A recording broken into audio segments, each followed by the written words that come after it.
So, okay, I got it.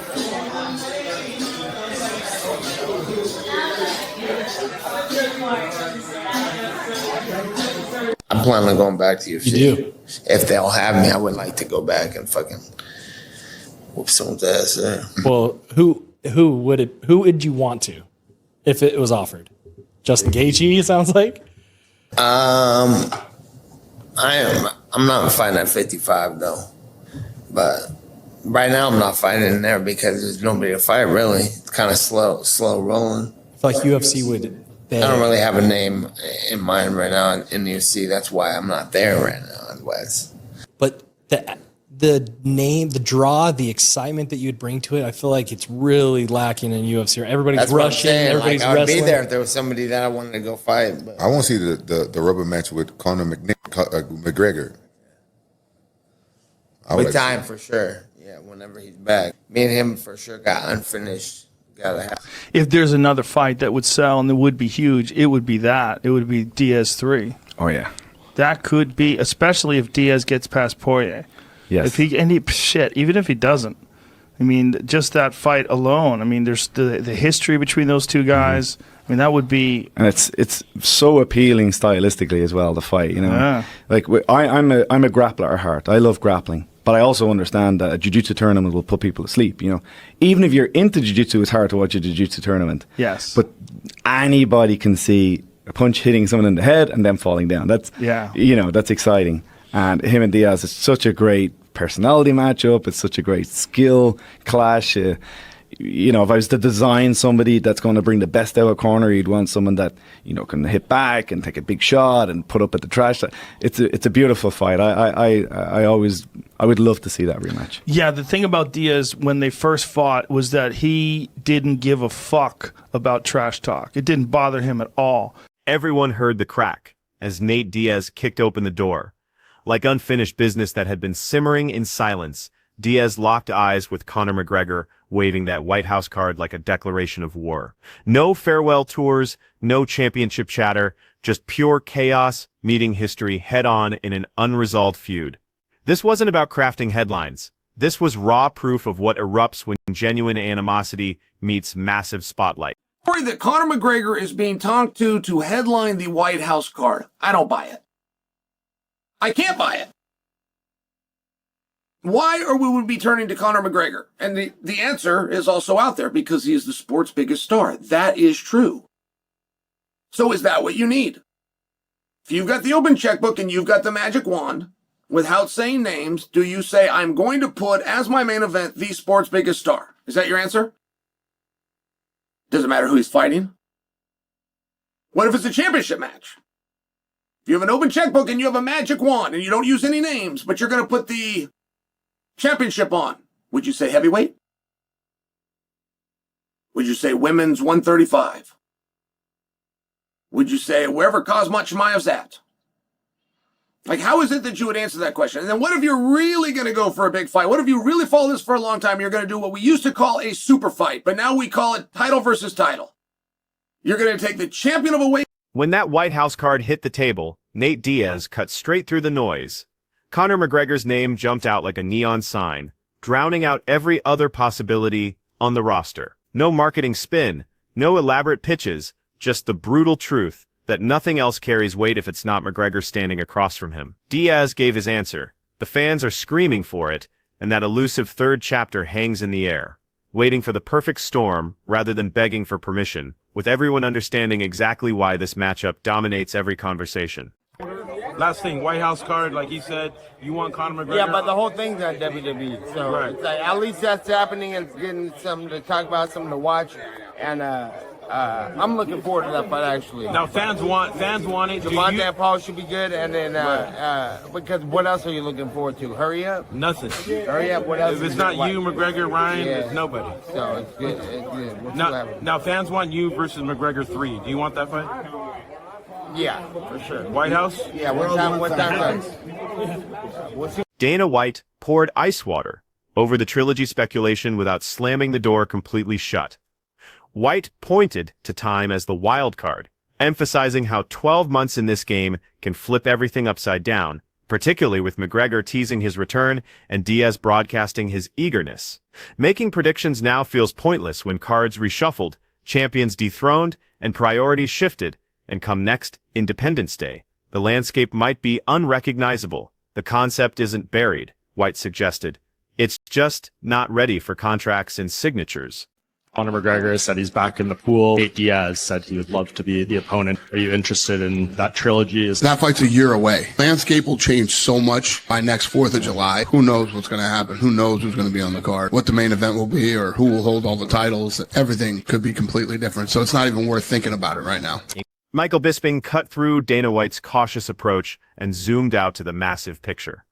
Should Nate Diaz find his way back and Conor McGregor actually step up, Bisping sees zero doubt that becomes the automatic choice every single time. Their feud already sits among the most explosive in UFC history, and dropping it onto a White House card would instantly establish the magnitude for the entire spectacle, particularly alongside other blockbuster showdowns at the summit. Bisping's reasoning runs deeper than simple promotion tactics.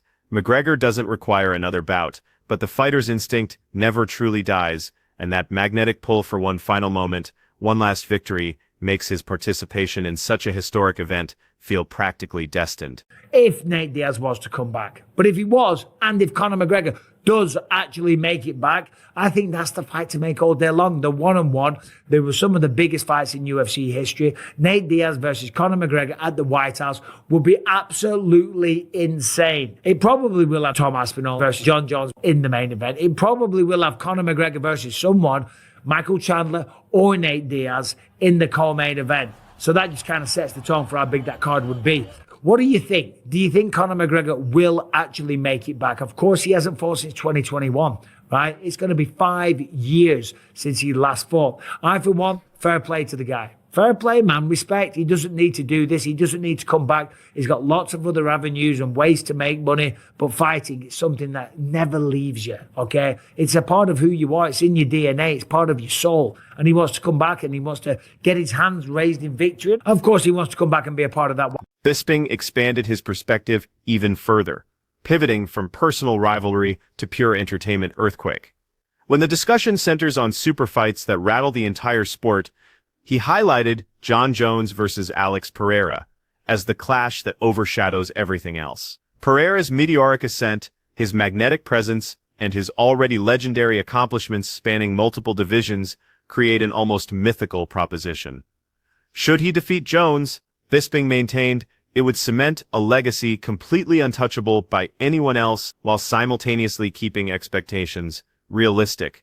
By noting McGregor versus Chandler stays the anticipated path, though politics, influence, and business relationships can twist even the most concrete arrangements.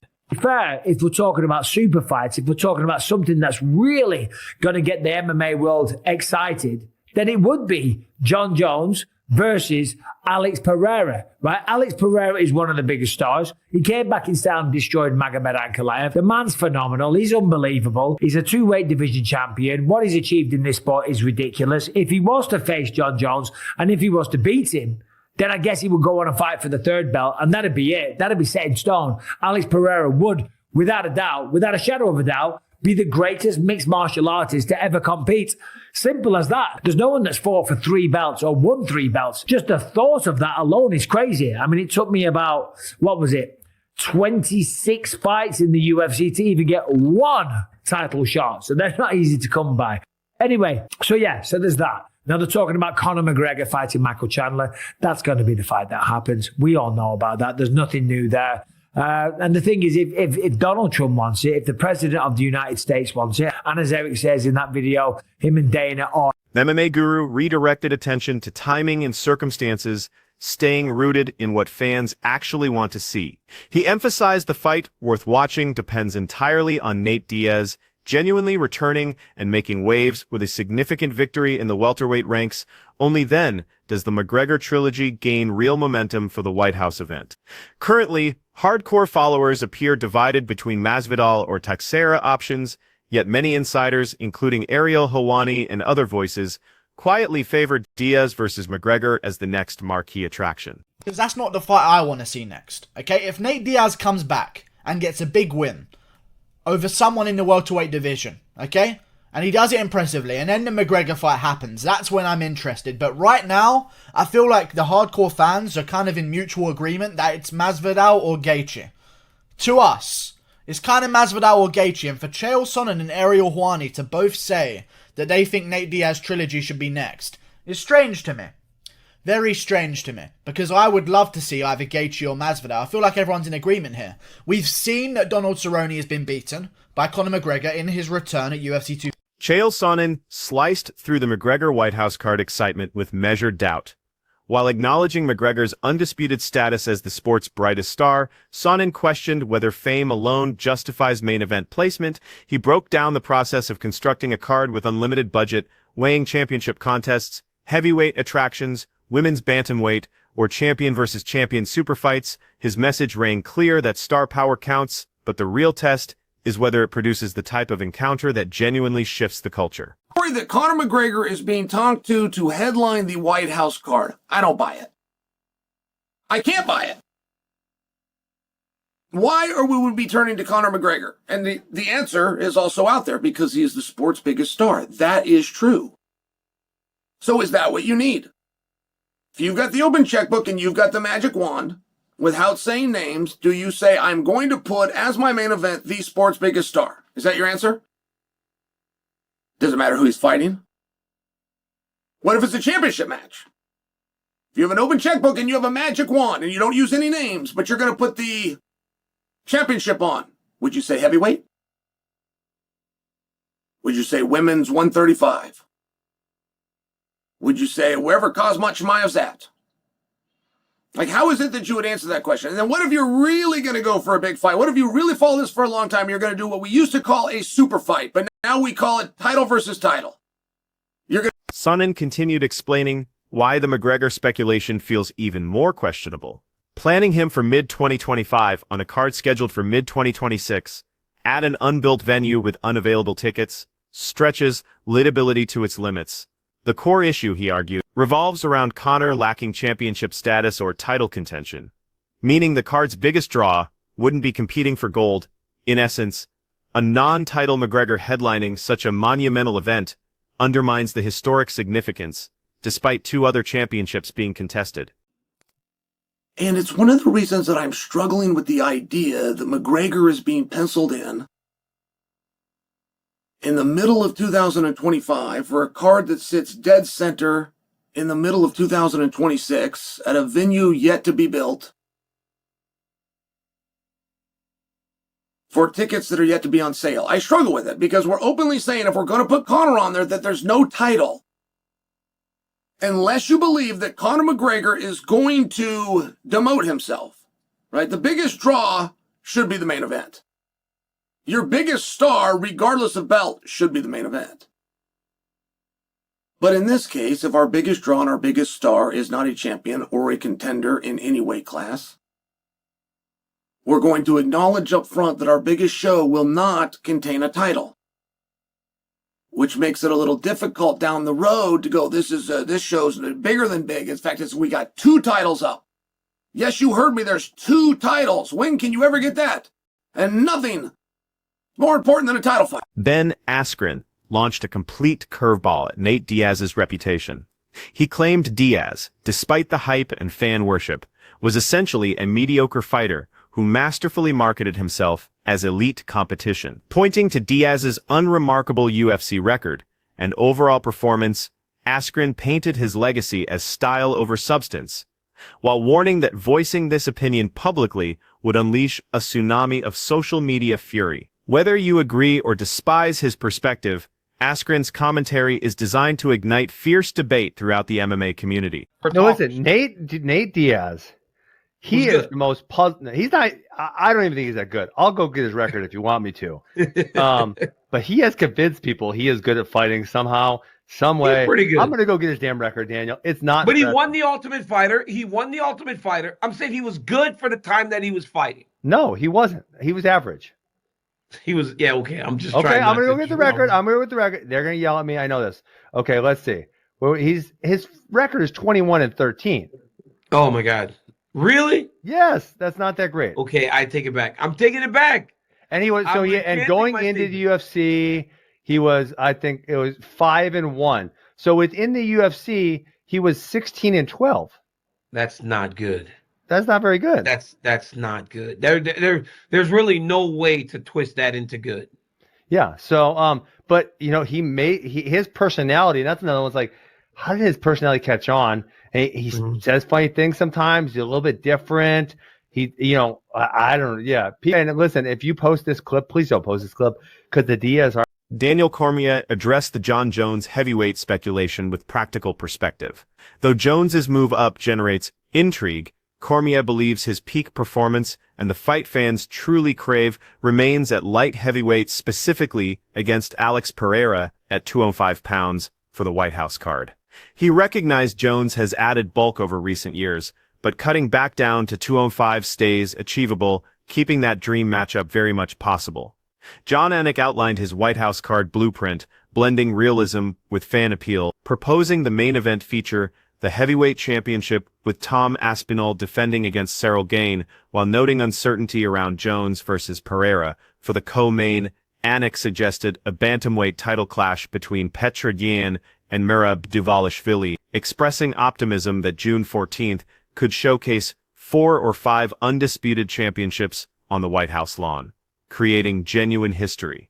Brendan Schaub constructed what he calls a fantasy card that would make any MMA enthusiast lose control, stacking it with Ilia Topuria, Islam Makhachev, Sean Strickland, Alex Pereira, and Jon Jones, plus McGregor versus Diaz, describing it as the type of lineup worth premium pricing. He didn't limit his vision to headliners. Even preliminary fights featuring Gable Stevenson and Bo Nickel would be essential viewing, with Michael Chandler also confirmed, completing what he calls a card so explosive it could revolutionize fan expectations. Henry Cejudo evaluated the biggest potential matchups for the White House event, without hesitation, comparing Alex Pereira versus Jon Jones, Jones versus Tom Aspinall, Jones versus Francis Ngannou, and McGregor versus Chandler. He backed Jones versus Aspinall as his top choice. For Cejudo, it transcends rankings into pure symbolism, America's 250th anniversary, colliding legacies, and authentic greatest of all time versus current generation. In his assessment, that fight doesn't just deliver size, it becomes the defining moment for the entire card. What's your verdict? Will Nate Diaz return to face Conor, or is McGregor targeting a different opponent? Share your thoughts below, and smash subscribe for every breaking update. You won't want to miss any piece of this unfolding drama.